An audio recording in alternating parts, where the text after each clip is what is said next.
I'm Aniello Piro, and is there a method to the madness that we've seen from the Broncos in the first week of free agency? I'm Cody Roark, and apparently the Denver Broncos are clearing cap space to pay us media members to say positive things, per source. I'm Sayre, Bedinger. I'm not even mad. This is amazing. I'm Nick Ferguson, and I'm just here so I don't get fined. Very well said. Let's talk about what the bleep the Denver Broncos have been doing this week on today's Locked On Broncos Squad Show. Let's get into it, fellas. From the South Stands, it's the Broncos Squad. Everything Denver Broncos every week. Covering all the big hits and game-changing plays from the Mile High City. The way only the Locked On Podcast Network can. Gear up and squad up. The Broncos Squad Show starts now. It is your Locked On Broncos Squad Show. Hope everyone in Broncos country is hanging in there after what has been a very bizarre week, to say the least, here in free agency for the Denver Broncos. We got the full squad here today. Aniello Piro, Cody Roark, Sayre Bedinger, and Nick Ferguson. We will do our best to process and rationalize the decisions, or rather maybe the lack thereof, that the Denver Broncos have made in this initial week of free agency. And a happy Friday to all of you folks out there. We've made it through another work week. And let me real quick to tell you about our friends over at FanDuel, because today's episode is brought to you by FanDuel. And FanDuel is giving you a way to turn that energy into an even bigger potential win with college basketball parlay profit boost. Just head to FanDuel.com to get started. More from our friends over at FanDuel a little bit later on in the program. What's up, fellas? How we feeling? How we living? I was going to say, how are you feeling, man? I was just like, man, you sound like a funeral before we got started. I was like, man, you're so quiet. I was like, gee, where's the energy? Usually, like, people that have not known, I've worked with Aniello for a handful of years. This dude is like a cat in a bathtub 9 times out of 10. Every time I see him, he's like, but like here we got like the cathartic vibes. It's just, Don't worry. Dude. Don't worry. come on, brother. Wake up. It's Friday. Well, I got my caffeine. I did wake up kind of in shambles. I was busy covering the Nuggets last night. At least What they a win won. for them against the San Antonio Spurs. So that's a separate conversation. I do the Locked On Nuggets postcast as well. So for any Broncos fans who are also Nuggets fans, you can check me out over there. Shout out my boy Darian real quick in the chat. I saw him pop up in one of the Nuggets postcasts, I think after the Rockets game, so want to show some love to him and appreciate all you guys out there. But of course, this is your Locked On Broncos Squad Show. And Sayre, we were chatting a little bit before the show, like, it's kind of just comical at this point. Like, are the Broncos just like committed to a bit of bringing back all of their internal guys and not signing anyone externally? Like, the fact that we're here on Friday, March 13th, and the Denver Broncos are the only remaining NFL team not to sign an outbound free agent is crazy right now. It really is. I mean, I've never seen anything like it. I know that a lot of even folks in the media are saying the same. Like, we've never seen anything like this. It feels like Mugatu, I'm taking crazy pills. Like, I just don't get it. I've never seen free agency like this, especially for a team that's a contender. But like, I don't know. I can't, like I said in the show intro, like, I'm like Ron Burgundy. I'm not even mad. You ate a whole wheel of cheese. Like, that's just amazing. Like, that's what the Broncos are doing in free agency right now, just bringing everybody back. 17 free agents that were on the board for others to sign, essentially, have all come back. It's unprecedented continuity. I mean, that in itself is interesting to me, but it comes along with, like, okay, any glass half full take that I can give on this, I could go to the opposite end of the spectrum and be like, but you said that wasn't good enough last year with linebacker, tight end, running back. On the other hand, it's like, well, nobody knows how good it can be because nobody's ever kept this, like, a team together this long in pro sports. It's insane. It is insane. And we have our little group chat that we kind of go back and forth with, and we're sending updates, and it's just like, okay, Lil'Jordan Humphrey's back. Okay, Sternad, Singelton, J.K. Dobbins, right? Like, we just got the news that Jaleel McLaughlin is back for the Denver Broncos. I mean, like, the only notable guys that I don't think are back right now are, of course, Jonathan Franklin Myers, who signed, I want to say, on the first or second day of free agency to the Tennessee Titans, and P.J. Locke, who signed with the Dallas Cowboys. But, I mean, I think outside of that, they're, like, literally bringing the band back together. Adam Trautman, Lucas Kroll, Adam Prentice, right? Like the list just kind of goes on and on and on, Nick, of just guys that Denver is bringing back for one reason or the other. Yeah, they're bringing the guys back, and they're hoping to have lightning strike twice in the bottle. And I don't know if that philosophy will work. We'll get a chance to see if it all comes to fruition this season. But I can understand the idea of why the Broncos are probably thinking the way that they're thinking, looking at what they did to end the season. And we were all there. We saw the game. There were more media people we saw for the final game against the Patriots than we've seen all season long. Mm-hmm. The Broncos fall short. And they're saying to themselves, hey, gentlemen, fan base, we were right there. I mean, if we have a healthy J.K. Dobbins, things are different. We have a healthy Bo Nix, things are different. So much so, they brought back Adam Trautman and Lucas Kroll and Lil'Jordan Humphrey, saying, guys, we know what we're doing. And there's a little part of me that's scratching my head like, I don't know about this, big dog. I can understand bring back your own guys, but at the same time, you got to get better because some of the guys that you're bringing back, they were not major contributors, right? They were not major contributors. Okay, listen, J.K. Dobbins, Justin Sternard, Alex Singelton, I'm good with that. Yep. I am perfectly good with that. But Lucas Kroll, Adam Trautman, Lil'Jordan Humphrey, I'm like, what the hell are we doing? Because you want to get better at those particular positions. And I thought, I could be wrong. I thought the mission was, how can you make Bo Nix better going into his third year? Because you're going to have to make some key decisions for this roster because at some point, you're going to have to give Bo a new deal. And you want to make sure that you have all the statistical data that supports giving him a massive deal. I don't think the tight end room, I don't think the wide receiver room with bringing these guys back changes any of that for me. Yeah, and I think you hit the nail on the head with a couple of different thoughts there. Like, I'm okay with Singleton, Sternad, and Dobbins as well as kind of these fringe players that I'm sitting here like scratching my head like, why are they doing this, right? And your point about Bo Nix and the rookie contract, like, why would you not go in right now? Like now is the time because Bo's going to have a massive cap hit coming up here sooner rather than later. So you would think, in theory, off the heels of a 14-win team, you go up there and shore up some positions. You double down. And Sayre, like I know you've been talking about in our group thread, and I've seen you on social media as well. Like I think it was the 2014 offseason, right, when they brought in like the Aqib Talibs, the DeMarcus Wares of the world, and that was a team that was on the doorstep of going out there and winning a championship.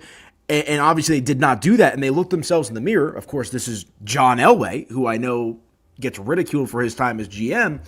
But they went up and doubled down on where they were the previous season. So I don't really understand the rationale necessarily from Denver right now, Sayre. And I think the only thing that I could use to justify it is what Nick said. Like, they truly believe that if Dobbins is not hurt and if Bo is not hurt, they go out there and win the Super Bowl. Like, that's the only way to kind of explain it.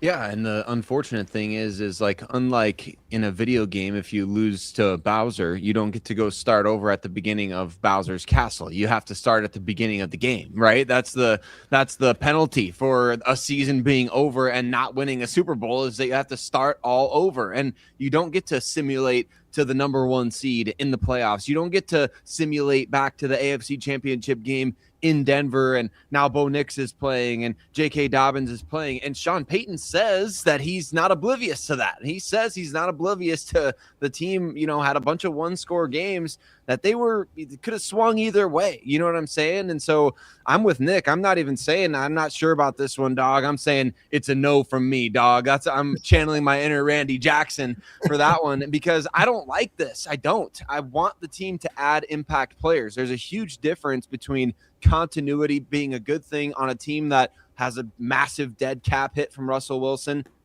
versus a team that made the AFC title game, hosted it, and has an opportunity to add impact players and is not doing it. And people are calling me out for complaining, but yeah, Aniello, you said it. Like I put it out there. If the Broncos don't have the dog mentality that John Elway had back in 2014, that's not okay with me. And so I'm just delivering on what I said I was going to do. Now, could that change on a dime? 100%. But remember, John Elway, he's one of the best general managers of all time. Don't get it twisted because of how things ended. He built the best offense in NFL history. He built the best defense in NFL history. And there's zero questions asked about that. He brought in the biggest free agent in pro sports history, Peyton Manning. Like, let's be real. John Elway is the man. And when he saw that things weren't good enough in Super Bowl 48, as I'm sitting there playing Flappy Bird on my phone while the Broncos are getting beat 43-8, John Elway's thinking, I'm going out and I'm going to upgrade this MF roster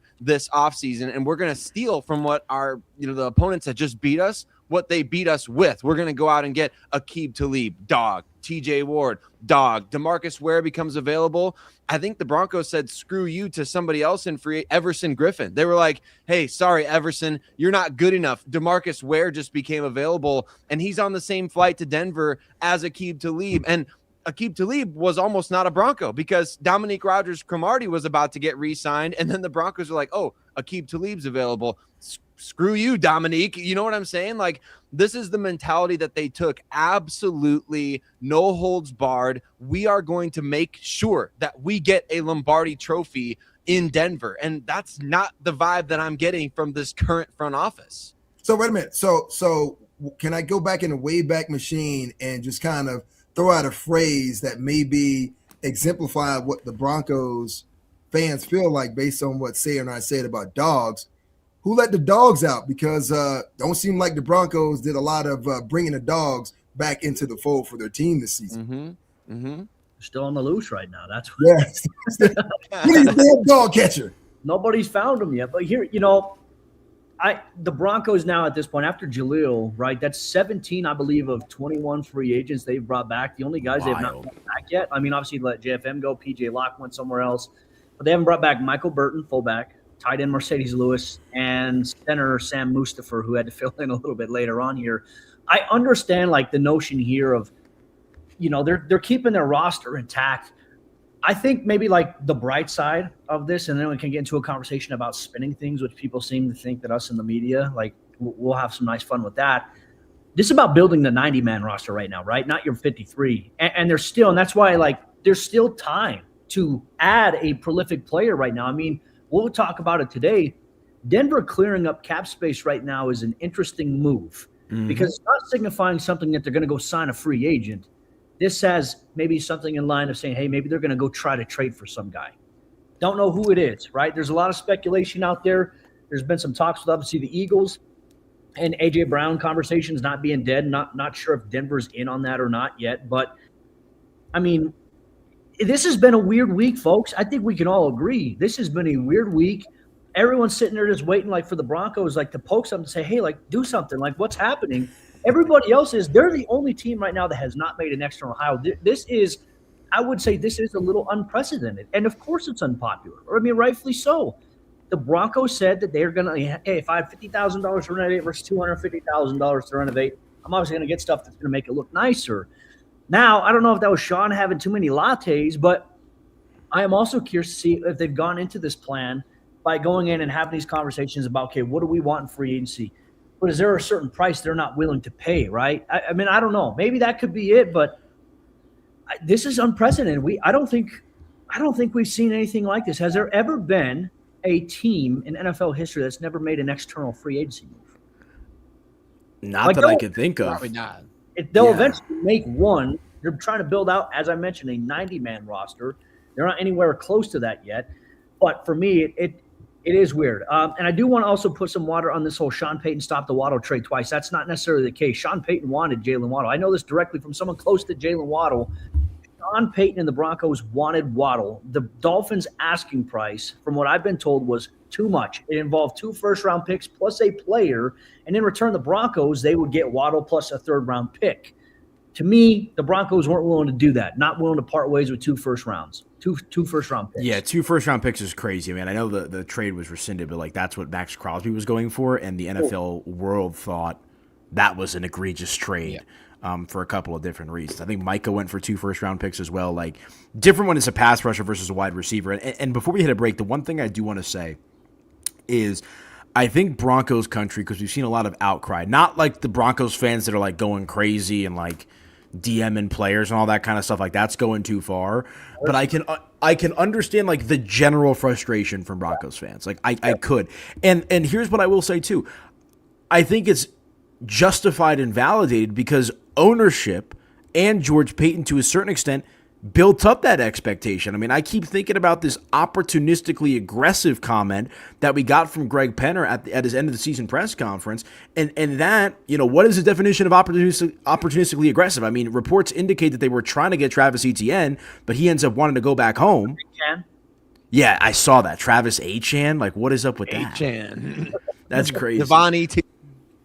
Yeah, but point being, I mean, ownership has kind of built Broncos country up to tear him down with that comment from the offseason. And everyone.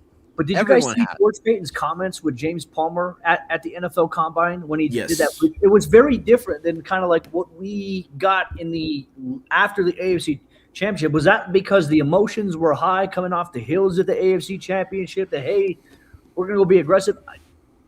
Part of me still thinks they're going to be aggressive. It just hasn't come in the way I think that any of us had thought. Now, who is there left to be aggressive for? Trading for a big name player, trading for Breece Hall still is a possibility. Trading for AJ Waddle. But I'm just saying, like, we don't know yet. Like, it hasn't been the aggressive they said or what we had believed. Doesn't mean that they're not going to be aggressive, but we don't know yet. Like, I'm not going to believe it till I see it. Like, that's the thing. I think everyone is wondering what is that going to look like, and if so, why so late in the process? And if there's a player or two that you did all this for, okay, well, you know what? What are you packaging? Who are you sending, and who are you getting back in return? I think that's the bigger question, because some of the guys that the Broncos reacquired that they had last year, they're not going to really move the needle for other teams. Because when I look at this, guys, there's 32 teams. And if you're comparing this roster to another of the 31 rosters, and if you went by position group by position group, and you say, well, okay, well, do the Broncos have a better position group than this team, right? And that becomes the question. And if you can't say that you have a better position group than another team, then you need to upgrade that position group, because running it back and thinking that you're going to have the same type of results, to me, that I think is insane, because I know how difficult it is to win in this league. Yeah, and I think to that point, Nick, like you're looking around, you're seeing all these other teams in the AFC get better, right? Like you're seeing what Baltimore's done, adding Trey Hendrickson, Buffalo with DJ Moore. It's not going to be like it was in this last season. And the fact that you cannot sit here with a straight face and say Denver's a better football team right now than they were when they ended the season. Because it's essentially the same football team minus JFM and PJ Locke. JFM's loss is still good. And Dre Greenlaw. Dre Greenlaw. Well, adios. But I mean, even the idea of Dre Greenlaw, like even the idea of it was at least like, well, shoot, maybe in year 2 he can figure it out and string together more games and bring what the Broncos hoped for in free agency. But now that possibility is off the table. Yeah. So it is interesting for sure. All right, let's hit a quick break. When we come back, as Cody alluded to, the Broncos have cleared up some cap space by restructuring a couple of contracts this morning. Does that mean a big trade could be coming? If so, for who? We'll speculate when we come back right here on your Locked On Broncos Squad Show. All right, you guys. Real quick, let me tell you about our friends over at Indeed, because workplace chaos, deadlines stacking up, inboxes overflowing, and the one position you have to fill is still sitting open. When the pressure's on and you need the right hire, this is a job for Indeed Sponsored Jobs. Indeed Sponsored Jobs helps you reach the people who actually fit what you're looking for with skills, experience, location, so you're not just hoping to find the right candidate stumbles across your post. And here's a stat that says it all. In the minute that I've been talking to you, companies like yours have made 27 hires on Indeed, according to Indeed data worldwide. So if you're hiring, spend less time searching and more time interviewing candidates who check all of your boxes with Indeed Sponsored Jobs. Spend less time searching and more time actually interviewing those candidates who check your boxes. Less stress, less time, more results. When you need the right person to cut through the chaos, this is a job for Indeed sponsored jobs. And listeners of this show will get a $75 sponsored job credit to help get your job the premium status it deserves at Indeed.com/podcast. So just go to Indeed.com/podcast right now and support our show by saying you heard about it.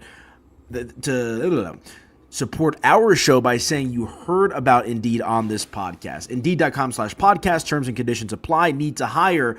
This is a job for Indeed sponsored jobs. Be sure to check out our friends over at Indeed and let them know that Locked On Broncos sent you. What, Cody? What? Man, it sounds like someone's just banging drums in the background here. I don't know what's going on. The trash truck just came by. I was getting on top of that. Sorry. When you were doing your Indeed read, I kept thinking to myself, if the Broncos need to hire somebody to sign free agents, this is a job for Indeed sponsored jobs. There you Yes, go. indeed. Something like that. Indeed. Look at it. Cody, I'm a genius. Let's go. you are. Cody, why don't you break down for the listener what the Broncos did this morning with respect to restructuring? Yeah, so obviously they converted some of John Franklinmar. See, we've talked about JFM too much. Jonathan Cooper's contract into a signing bonus. So what was it? It created around, I think, $8.2 million in salary cap space, if I'm not mistaken, something along that line. Is it big in the larger scheme of things? Not necessarily, because I think next year, I think his cap hit is like $17 million, I think. So they kind of bounce it around a little bit, but it frees up space this year here for Denver. But my question is, what are they setting this up for? Obviously we know they restructured Quinn Minor's deal. Pat Surtain's deal could be restructured here at some point as well. So part of me is thinking, hey, there is a reason for this. The Broncos had plenty of operating cap space coming into free agency as was. They weren't aggressive. So it's like now the big name guys are gone. So the opportunity is like, all right, hey, what is next? They're not just doing this just to roll in and say, hey, we need $50 million to sign our rookie class, which I think is always the biggest myth in all of pro sports is the NFL draft. You need $11 million for your rookie class. That's not how it works. So, Sayre, I know Sayre's been spinning that web for a while. So Denver is maneuvering some space. My best bet is that maybe they're going to look at eventually trying to trade for somebody. That's the only thing I could think of right now. Well, can I throw something else in? And I brought it up last segment. Who's to say that they are not kind of loosening up the purse strings to give Bo Nix? How about that? That would have to be after the season, though. They can't give him that right now. It would have to be but I don't even think that's going to be a case. Even if they give him an extension, his first 2 to 3 years, his cap hit's not going to be very high because the way they're going to structure the deal. So, I don't know. Mm-hmm. Who are some guys they could trade for, though? Like Breece the Hall. AJ Brown. You think those are the two that come to mind for me are Breece and AJ Brown? Like I know we got Brian someone in the Thomas chat here Jr., talking about Malik Neighbors and Justin Harrison Jefferson. Like that's not happening. There's a lot of people. There's a lot of people on the Twitter sphere that are saying media members are saying that Justin Jefferson is available for trade. No, I don't think any credible media member has ever said that the Broncos, Justin Jefferson, is someone the Broncos would trade for. If he was available, of course they'd probably pick up the phone, but he's not available. So it's a pipe dream. This ain't Madden. I do think it could be AJ Brown, Breece Hall. There's a reason. For example, the Jets, Darren Muji, who was here, who knows George Payton, who knows this scouting department, knew that the Broncos had interest in Breece. So they're like, we're not going to let the Broncos just steal this guy. Franchise tag. So they're going to make it hard. They're going to make the Broncos, if Denver truly wants him, they're going to make him pay. So I don't know. If that's the case, right, and that's the overall goal, is trying to get up draft capital and try to make sure you have enough money to sign Breece Hall, then why even bring J.K. Dobbins back? Why even do that? If you wanted to say, well, you clear everything so you can go out and get Breece Hall, and then maybe later on when the price goes down on J.K. Dobbins, do what they did last season, that would make sense. Because if they do what you're suggesting to go out to get Breece Hall, this is ass backwards for me. I would disagree on that because I think when they knew they weren't going to get Travis Etienne, they signed J.K. Dobbins like pretty promptly after you had to make sure you had some security at your running back position. Like knowing that working at a trade for Breece Hall, if they do go down that route, would probably take a little bit of time to come together. Like I don't think you could like live on a prayer. Like if the Broncos don't get Breece Hall in a trade, at least you can sit back and say, okay, we got J.K. Dobbins. Like that's where I think the rationale was with that personally, Nick. Yeah, but Aniello, what's the rationale on the fact that someone was going to scoop up J.K. Dobbins and take him away from you? I think he still would have been one of those guys who could have waited 2 or 3 weeks because he still was going to be there based on his injury history. So if Breece Hall was your overall mission, you should have pushed all your chips to the table. Now, I'm just saying, I don't know if it comes to fruition, but it's more likely if that's the case, maybe you go after A.J. Brown. To me, that's more believable, and I think you're able to accomplish that opposed to trying to go out and get Breece Hall. But I get it wrong. And the other thing that now that you say that, like I'm thinking about the Jets and where they're at, like the Geno Smith signing, which is crazy for a couple of different reasons, but like Aaron Glenn's coaching for his job. Like the Jets are going to have to try to win games this year. And I understand like maybe the Broncos blow them away with an offer for Breece Hall, but like signing Geno Smith is I need to win 6 games or so to keep my job type of move, and trading Breece Hall I think would put the Jets behind the 8 ball even more at this point. Like maybe GM and ownership steps in and says otherwise, but I think just looking at the Geno Smith trade, like they got to win more than, what did they win, 3-4 games last year? Like they got to figure it out somewhat. Like I don't think you could trade Breece Hall if you're Aaron Glenn unless you get like a king's ransom for it and some protection and security from ownership, which we know is probably not happening with Woody Johnson. But is that the case right now? I mean, look, I understand like Kenneth Walker, Super Bowl MVP, just got paid by the Chiefs, right? But you're not seeing these teams go out there and make these big-time moves like we saw the 49ers 2 years ago with Christian McCaffrey. That was like – wasn't that the last really true big haul for a running back via a trade? Off the top of my head, I think so. Via trade, yeah. But that position, the value of that position has gone significantly down because of what we're seeing. It's like you can get younger backs and you can pay cheaper and then move on from after a rookie deal, so to speak, because of the wear and tear of the position. Like that is how the running back position is now viewed in the NFL. That is where like things are a little problematic with that position in the grand scheme of things. JK, I mean, his contract, the way it's structured, essentially gives the Broncos an easy out after this year if, in fact, he can't stay healthy. So, for me, I think there are multiple layers to this whole entire roster construction that we are going to eventually see here with Denver. The question is who are they going to add, if anybody? I still think they're going to add somebody. I still think even at like here in a couple of weeks, they're probably going to add some wave 3 free agents. No big names, so to speak, but that's the question right now, especially as the team will eventually start getting ready for the NFL draft, which literally, 6 weeks from now? Yeah, there's still time for them to shore up this roster for sure. I mean, I think the only big name free agents that are still on the market that come to mind for me are Dallas Goedert, David Njoku at tight end, your boy Deebo Samuel still available, Nick. So Jawan Jennings still out there. Jawan Jennings, right? Yeah. So I also think weren't they connected to Romeo Doubs? At least they were kicking the tires on that before he went to New England. Too high priced. They don't want to pay that price. So it shows that they're interested in wide receiver. Jalen Naylor was another name as well. Can I just quickly say too that I know that Bo Nix is not reading books on the sideline, but the hypocrisy of not wanting to add A.J. Brown is hilarious because A.J. Brown yelled at his head coach on the sideline, and guess who else yelled at his head coach on the sideline? That'd be QB1 for the Denver Broncos. So if a player is a locker room cancer because of the way that they interact with their coach during games, then Bo Nix and A.J. Brown are in the same category, which so the hypocrisy about that stuff needs to be done because players yell at their coach, coaches yell at their player. It happens. And A.J. Brown is a wide receiver who wants the ball. I think that's what you want on your team, a wide receiver who wants the ball. So I just think that's funny to me that stuff keeps coming up about A.J. Brown when nobody knows him personally to be able to say like, well, he wouldn't be a good fit for the locker room. And it's like, well, shoot, the Broncos got a lot bigger locker room, so I think he'd fit just fine in there. You know, they're going to have a brand new locker room for him to hang out in and some new books to read on the sideline. I believe Jalen Hurts just came out with a children's book. So A.J. Brown could come read that in the Mile High City on the sideline. I would love that. And I think, look, let's be real about this. Like, this Broncos team needs impact additions. Like the locker room, I'm not saying screw the locker room, but what I am saying is like screw the locker room. Like, let's go get a Lombardi trophy, because if you can't handle AJ Brown coming in, a guy who just won the Super Bowl with the Philadelphia Eagles 2 seasons ago,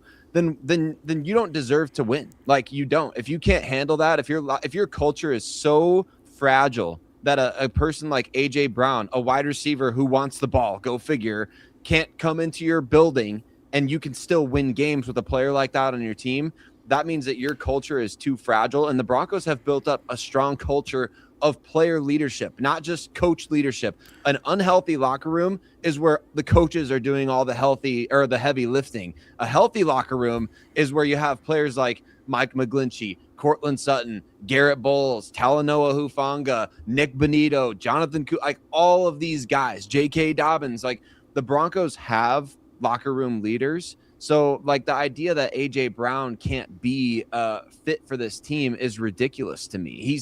He's not getting in legal trouble. He's not out there, doing things that are getting him arrested. He's not going 120 miles per hour in a 40. I just think it's crazy to me that people are making such determinations about him based on interactions on the sideline with his coach. Yeah. Well, that's a good. Sorry, go ahead. No, I was going to say. I was going to say, sorry, but why don't we do a quick break? Because let's expand on this A.J. Brown conversation, because I think the chat's obviously fired up about it. I've seen a lot of conversation about it on social media as well. So let's hit this break so we can get that out of the way and then really dive deep in respect to, is A.J. Brown the best option? Is that what the Broncos have to do to kind of salvage this offseason? So hit a quick break. We'll come back to just that right here on your Locked On Broncos Squad Show. All right, you guys, real quick, let me tell you about our friends over at FanDuel. College basketball is nonstop. Big games, tight spreads, momentum swings every single night, from early tip-offs to late-night West Coast shootouts. There's always action on the board, and now FanDuel is giving you a way to turn that energy into an even bigger potential win with a college basketball parlay profit boost. You can build any college hoops parlay you want, rivalry games, ranked matchups, whatever fits your read. You can mix spreads, totals, and player props to match how you see the slate playing out. Then you can apply the profit boost and instantly bump up the potential payout. Go safe, go bold, ride with the team you've been following all season. It's your parlay, your style, now with more upside behind it. So just head to FanDuel.com to get started. That's FanDuel.com. FanDuel, play your game. March Madness is starting up next week. You got a little World Baseball Classic. You got the NBA and NHL as well. So if you're trying to get some action on these games, be sure to check out our friends over at FanDuel. I'm an active FanDuel user. It is my personal favorite sports book, and if you're into that, I know it'll be yours too. So be sure to check them out and let them know that Locked On Broncos sent ya. All right, welcome on back into the Squad Show. Aniello Piro, Cody Roark, Sayre, Bedinger, and Nick Ferguson hanging out with you here on this Friday, getting ready for the weekend. And I think Broncos country can use a weekend. Go touch some grass. It's going to be nice out here in the Mile High City. But let's get right back into this A.J. Brown conversation. Cody, I cut you off, so feel free to pick it up with respect to what you were going to say about A.J. Brown and how he may or may not fit with this team. No, I mean, you owe me a Coke because we jinxed each other at the same time. So Fair. Well, you owe me Chick-fil-A still, so. Still, I got you. Next time I see you, we got you. But my thing with like the A.J. Brown thing is you have a lot of people, and to kind of go off of Sayre's point here, mischaracterizing him just because he's a passionate player. I think it's a blatant lie that people are saying that, he goes to the media and cries. He doesn't go to the media. Look, the media goes to him. He doesn't say anything incriminating in front of the media. A lot of people blow stuff up. There's been times I've seen A.J. Brown correct the media when they've come up and they said, well, this. And he's like, you guys are just making something out of nothing. He's not going to be a bad teammate. Like, you talk to guys there. I know a coach who's now a defensive coordinator in the NFL who was a coach over in Philadelphia last year. I asked him about A.J. Brown. He said, man, it's crazy what people say about this guy. They don't even know the type of man he is. They don't know the type of teammate he is.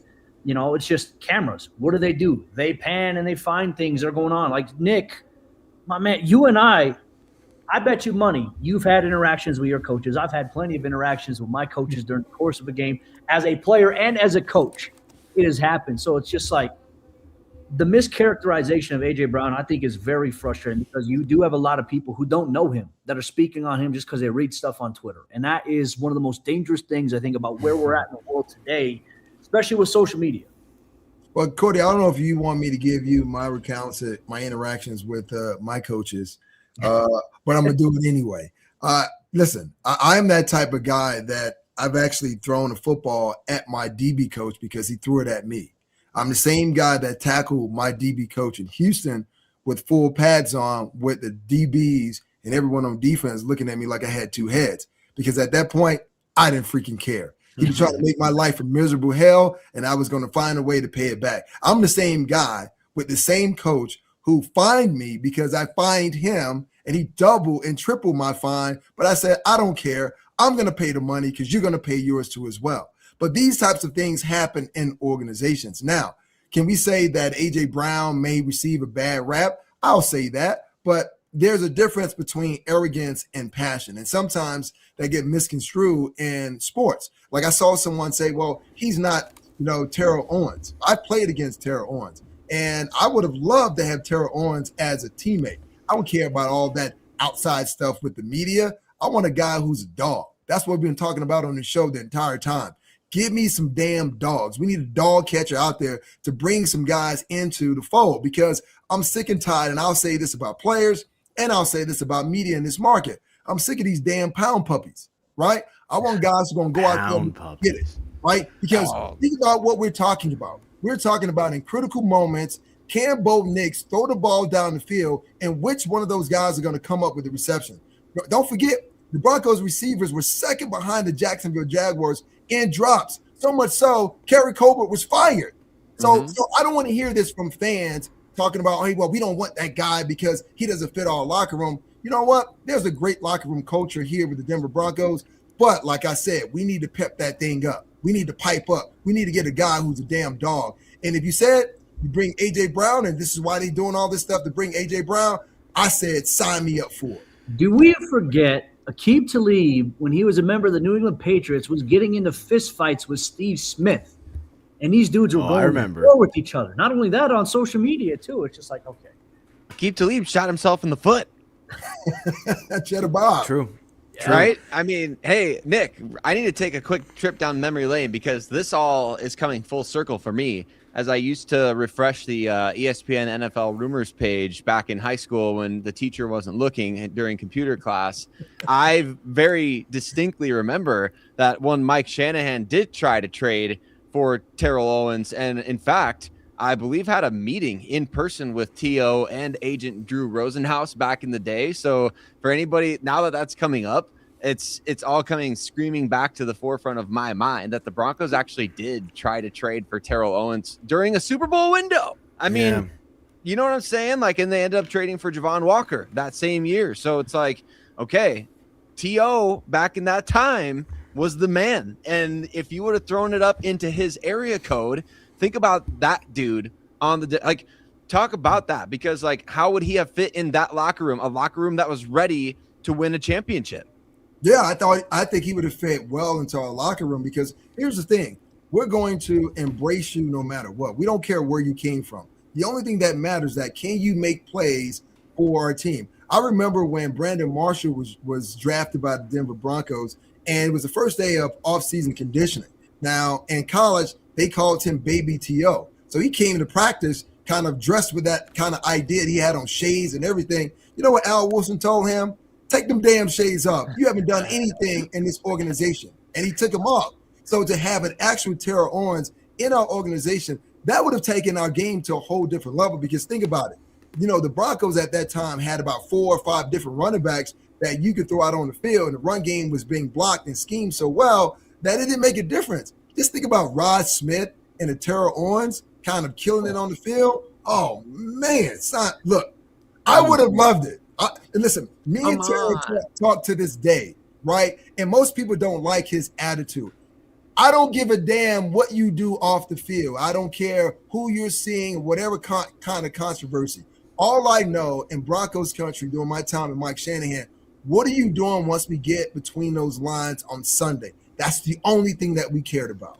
And I think Sean has a similar viewpoint on that. And it's interesting you bring up Brandon Marshall because he's a big personality, and obviously we know how his tenure played out here with Denver, and then obviously where he's flipped otherwise. But like Brandon Marshall was an impact player, Nick. I mean, like that's why I love having you on this show. Like obviously you have really good knowledge about the current iteration of the Denver Broncos, but like you can actually speak to what it's like to be in a locker room with those bigger type of personalities. Like someone like a Brandon Marshall, I think would fit that mold. No?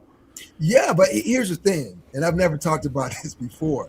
So during that time, if I'm not mistaken, it was Rod, it was Javon, and it was Brandon Marshall. Now, when Brandon Marshall first got here, they put Brandon's locker right next to Rod Smith. You know why? Because they knew he was a live wire coming out of college, and they needed someone to kind of stabilize him. And I wish we would have had more time with him, but our era came to an end. And then the team was led by, Brandon Marshall, Elvis Dumerville, Jay Cutler, right? Tony Scheffler. Those guys thought they were going to come in, move us to the side, and they were going to be the new faces. But we saw how that worked out for them because they lacked leadership. That's what it is. It's about leadership. So if you have leadership inside the locker room, a guy like A.J. Brown would definitely fit in, but he would also force every single guy in that wide receiver room to take their game to the next level. And you know what guy would be definitely happy if they added the A.J. Brown? Number 10. Yeah.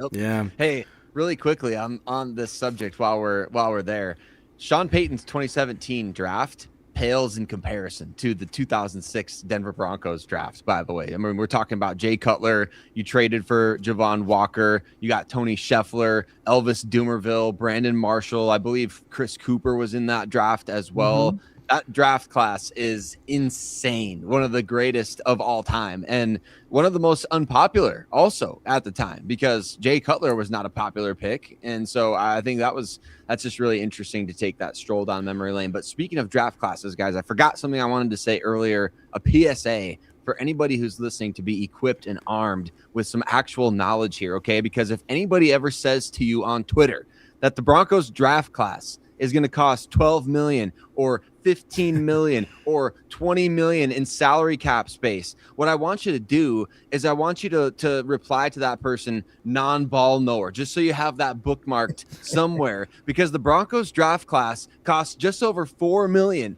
in salary cap space. And that's not my opinion. That is facts, stone cold, hard facts. The Broncos draft class on the salary cap is $4 million and change. So if anybody ever tries to tell you, well, they had to free up cap space because they need the cap space for the incoming draft class, it's going to cost $20 million against the cap or $15 million against the cap. It's $4 million against the cap. $4 million. In case anybody's still wondering, the Broncos draft class will cost $4 million against the salary cap. $4 million. In case, guys, I mean, how much is the Broncos draft class going to count against the salary cap? 20 million? 4 million. I just want everybody to know.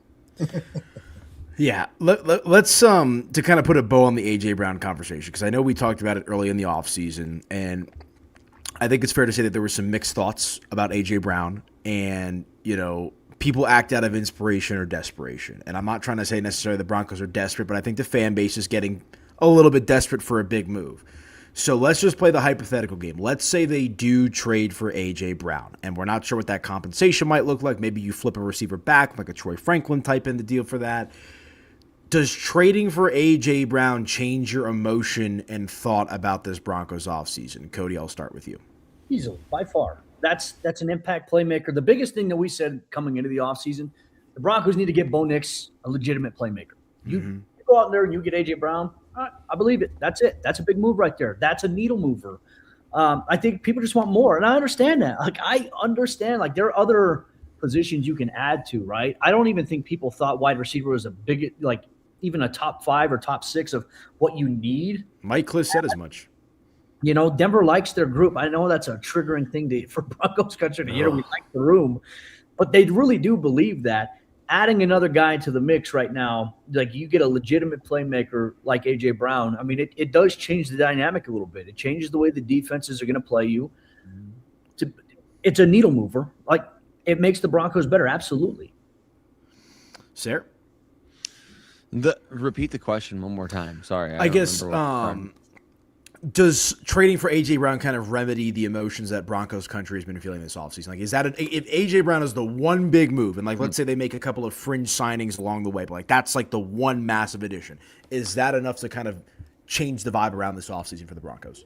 It would be a complete. It would destroy any narratives that are out there right now. I mean, just one move. Like it could be Njoku, it could be Goddard, it could be Jawan Jennings. Like one move like that would completely destroy the narrative that this team doesn't care. And that's the perception right now, honestly. And perception is reality. Like a lot of people were jumping in my mentions being like, why would the Broncos care about what anyone thinks? And my rebuttal to that is, well, if an opinion is so unanimous from such a huge sect of the fan base, that it should be maybe taken into consideration. I know that I wouldn't make a good NFL general manager. I'm not going to sit here and say that I can make all the right moves. But look, as somebody who's invested in the team and as somebody who wants to see the team succeed, like even the idea that they're trying would completely destroy the narrative that they're not. Like, so you make a trade for AJ Brown,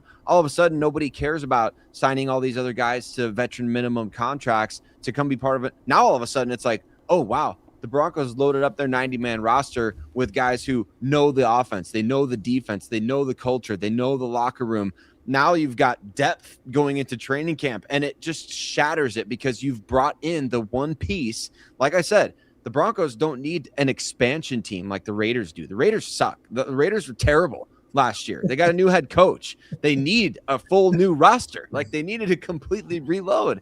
The Broncos don't. And I get that. I understand what everybody's saying. Like the Broncos don't need an entirely new roster. They've been re-signing all their guys, handing out $400 million in contracts. Yes, I get it. But a team that's this close to winning a Super Bowl needs impact additions, not one, but multiple. And I think even just starting with AJ Brown, that is exactly the type of move that would indicate we believe, me, George Payton, Sean Payton, Greg Penner, trading for AJ Brown says we believe this team is a freaking Super Bowl contender. That's why we're making an impact addition to the roster. Cody, Sayre sounded like my old Alex Jones impersonation there for a That was minute that I used to funny. do on radio. I love it. I like it when everyone gets fired up. It's always a good time. All right, to And- be fired up too. But like that's the thing is like, you know, we have been told this week, like when we talked about Monday's day one of free agency, you know, we questioned it. Like we questioned the team's decision, and we got called negative and toxic because we questioned it or were critical of it. And if we say something positive, you guys are being paid by the team. Like, tell you this, man, I'm still waiting for my first paycheck if that's the case. Like that's the number one thing. And you know, there's this myth out there that us in the media, we can't say anything bad or else we're going to get our credentials rugged. That's not the case. Now, the one thing I'd say where a team takes issue, if you're saying blatantly like false and like things are inflammatory that aren't true, right? They care a lot about that, but they don't do that. They never threaten your access with like, you got to say nice things about us. Like I tell you, I see a lot of people that say a lot of inflammatory things about the team. I see them around all the time. So have yet to be paid and have yet to be told what to say. So Love it. Love it. All right, let's hit our final commercial break. When we come back, are there any other free agents that are still available that could really move the needle for the Denver Broncos? And just some closing thoughts on what has been an extremely bizarre week for the Orange and Blue. All that more when we come back right here on your Locked On Broncos Squad Show.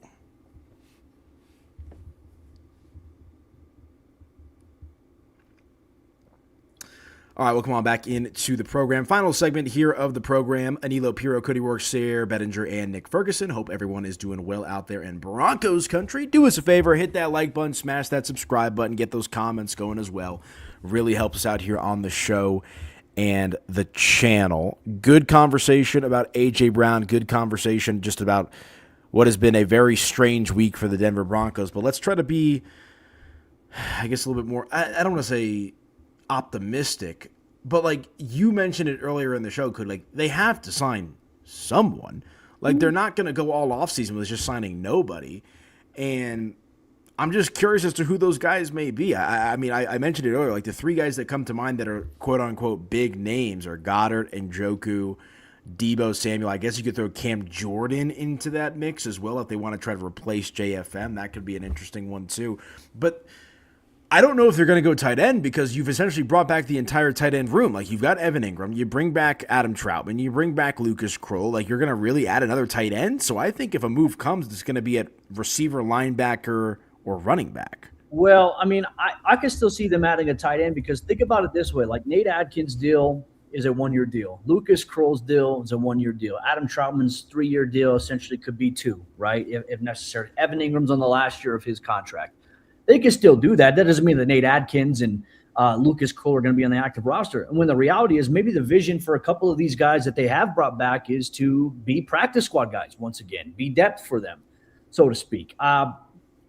Dallas Goedert, I mean, I think they pushed a potential release. I think it was like till today they pushed it so they could work on a new contract with him from some of the reports. From the Eagles? Yeah, from something that was coming out of Philadelphia from a couple of their reporters. So not necessarily, he might not necessarily be available. And if Denver has to trade for him, I wouldn't want that. I don't want Denver to trade for Dallas Goedert. I love Dallas Goedert. I saw some people, especially people that work for my company, falling for a fake David Njoku visit rumor. Wait, I know people work for your company? Well, some people do work for No, I'm just playing. But I saw some people in my thing. I was like, they really talked about this, and they did a segment on it. I was like, guys, this wasn't true. Like, he's not visiting Denver. It's crazy. But they could still add a tight end, and I want them to add. Like, Sayre and I have talked countless on our shows. I would love for them, like free agency, add someone to free agency and draft somebody. Like, this is a good tight end draft in terms of depth options. You got some good starter options for you, but you have some really good depth options that could be starters for you sooner rather than later. That's at least the hope. I still think they added this room because I don't think you could bank on Caleb Lohner magically just picking up football after a whole year and saying he's going to be this game changer. He's going to have to prove a lot. He's going to be a better blocker. He wasn't a great blocker in the preseason. He really struggled last season, which is to be expected because the dude only played 54 snaps in college. So it's crazy. It's crazy some things we have to bank on. Yeah. It's just so strange, man. Like, I just did not think we'd be sitting here on Friday as the Broncos is the only team to not have signed a free agent. And, like, even a guy that just signed, I want to say yesterday or Wednesday, like, I would have liked Rashad White in the backfield. Like, Joe Mixon's not going to happen. I know he's still available. I've heard some stuff about Joe Mixon behind the scenes that is and his injury's pretty bad, too, that he's been dealing with. Yeah, it is not good. So, I mean, Sayre, is there anyone that you have your eye on? Like, is there any name out there that you could see the Broncos signing at this point? I mean, they're going to sign someone eventually.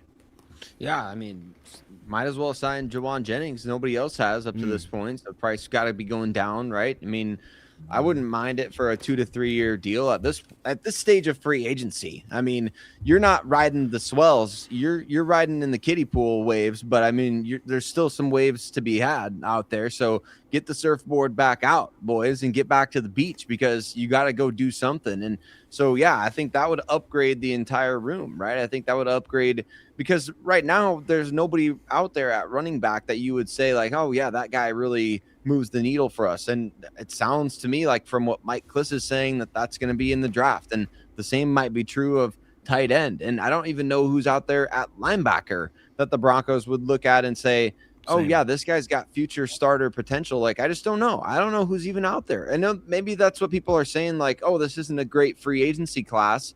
And so I get that aspect of it as well. But yeah, it does feel like the pickings are slim. And it feels like the Broncos are in kind of a tough spot right now where they have to make a move to save face. But it's like the catch-22 of, yeah, we're going to make a move. But when they do, is it going to be another Trent Sherfield, another Josh Reynolds, another one of these pointless moves that's like, hey, we're spending some money to show you that we're spending money and that this guy's going to get cut in the middle of the season. Like, I don't know. I don't want the team to do that.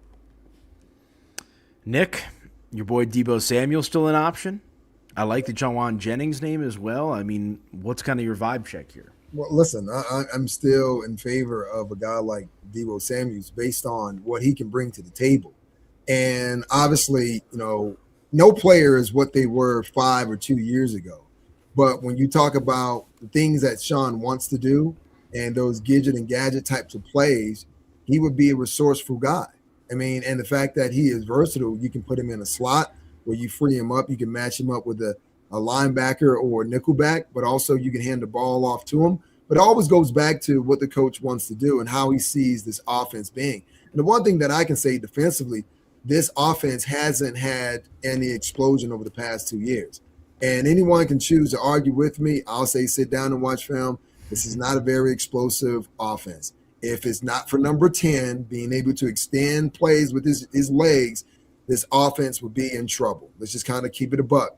But, I mean, Jauan Jennings, could he end up on the Broncos roster? Probably, because guess what? He's a free agent. You don't have to give up draft capital for him. And like Sayre said, the more you sit out there and wait, the more your value goes down. And it gets to a point where you want to continue to play football.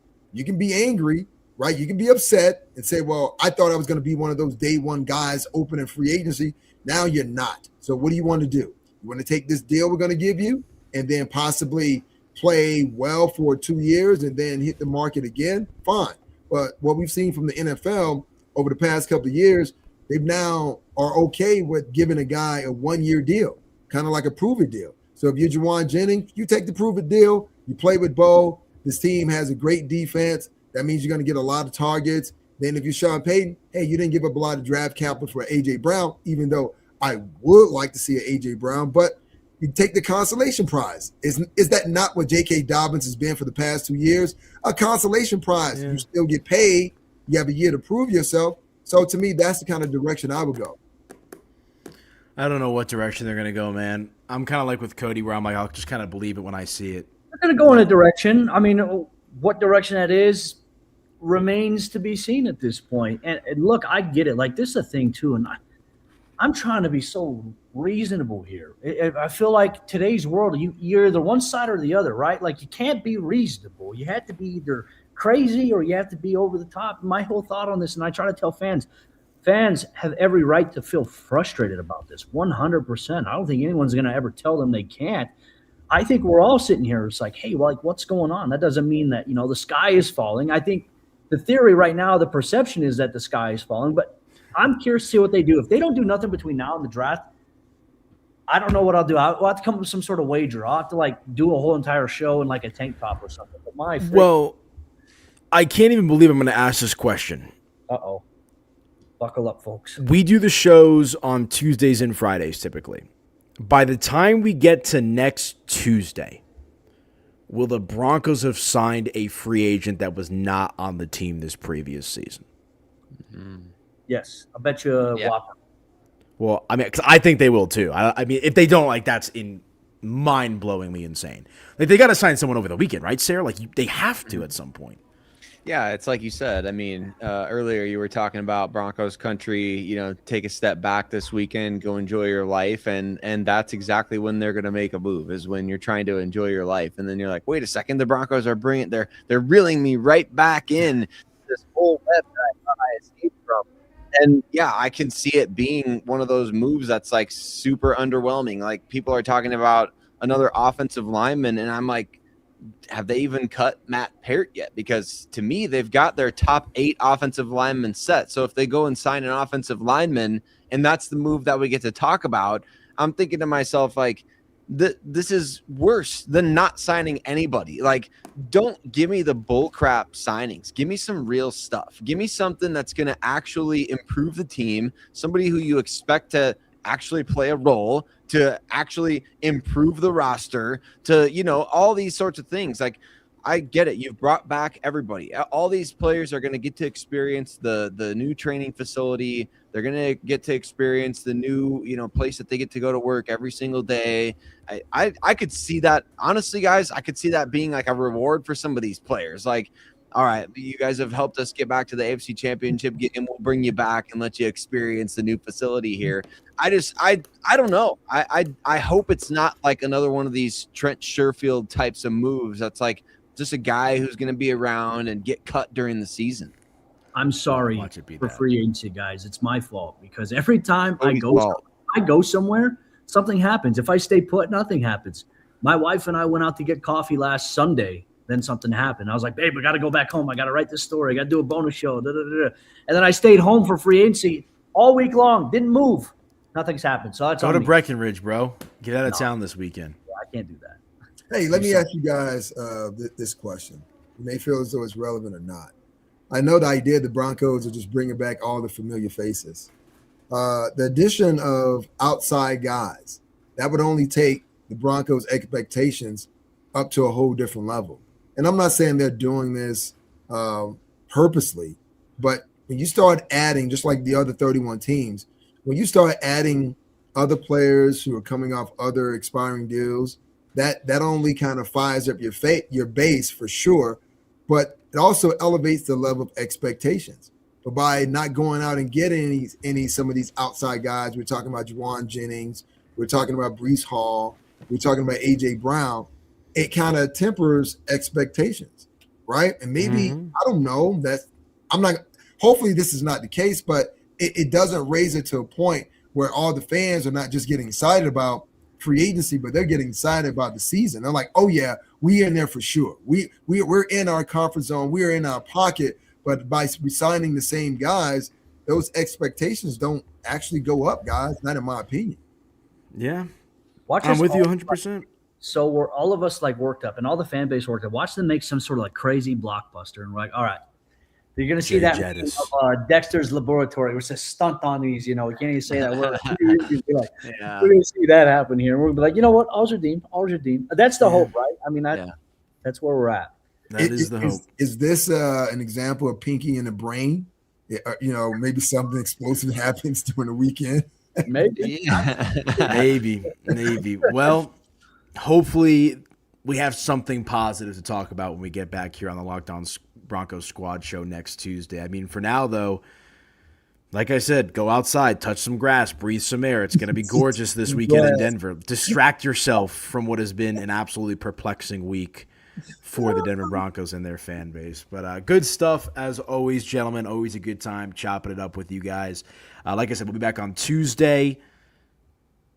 I don't really want to have to do this whole show for a second time. Like, give me something to talk about. Give me something to talk about. Even if they don't give us something to talk about, there's stuff that we can start. As Sayre said in his bonus episode of yesterday, he's like, the Denver Broncos are clearly focused on the NFL draft. So will we. He's got an emergency mock draft coming out. Guys there as well. I want to get excited. This was supposed to be a week that we got excited about this team. And what I said at the beginning of the show, like, there's no way, shape, or form the Broncos are even as good as they were when the season ended as they are right now. Because it's basically the same team minus JFM and PJ Locke. Two dogs that made a difference on this team last year. So we shall see. Like I said, we'll have good content for you guys next Tuesday, regardless of what happens. But for Cody Roark, Sayre, Bedinger, Nick Ferguson, I am Aniello Piro. Another episode of the Locked On Broncos Squad Show in the books. Have a good weekend, y'all.